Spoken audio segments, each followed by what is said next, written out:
My name's Ziad. I've worked at WA Freight Group for almost 2.5 years now.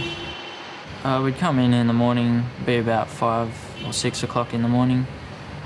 We come in and go through the pre-start checklist for the forklifts. So first round we go to the tyres and check each tyre.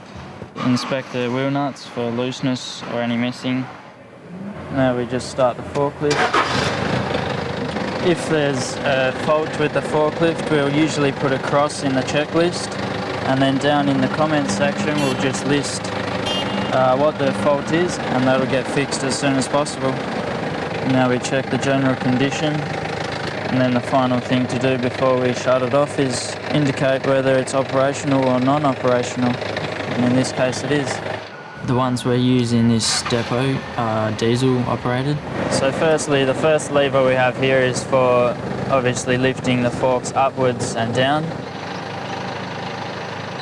The second lever, as you can see, this tilts it up as we pull it back, and that's the maximum it will go, and down as we push it forwards. And the third lever is to side shift, moves the whole tines either left or right.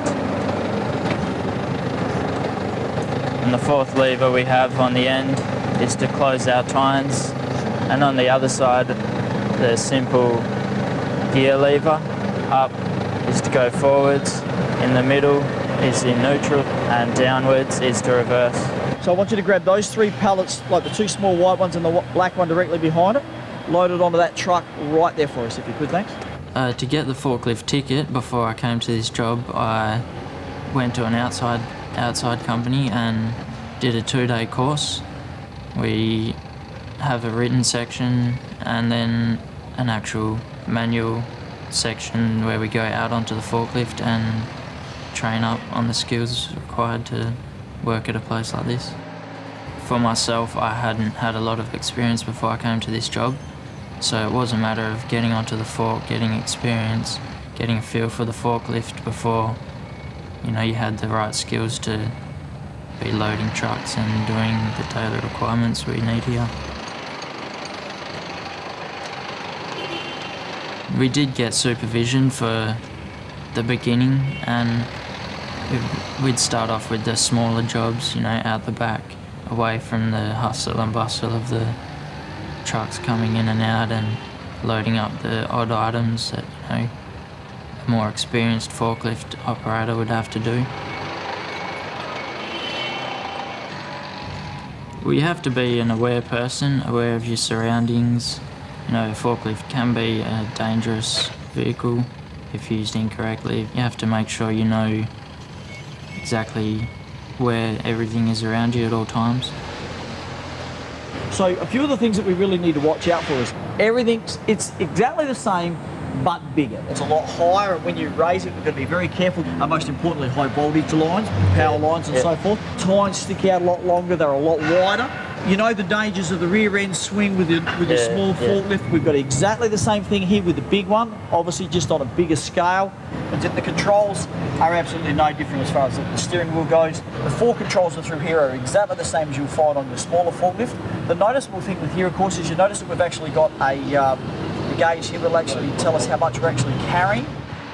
Pretty straightforward as far as that goes. And look, we'll get you up and go and have a play.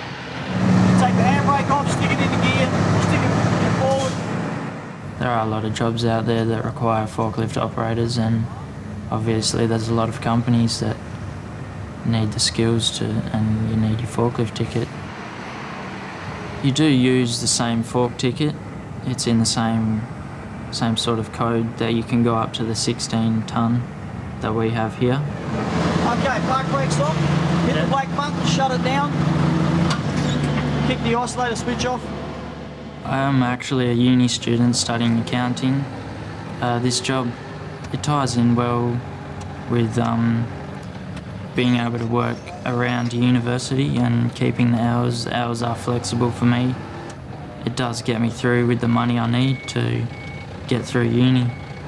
Didn't think that much of it in the beginning before I got into it, but once I did, it is it's more fulfilling than I initially thought before I got into it, and now being in it, it's quite a good job to have been.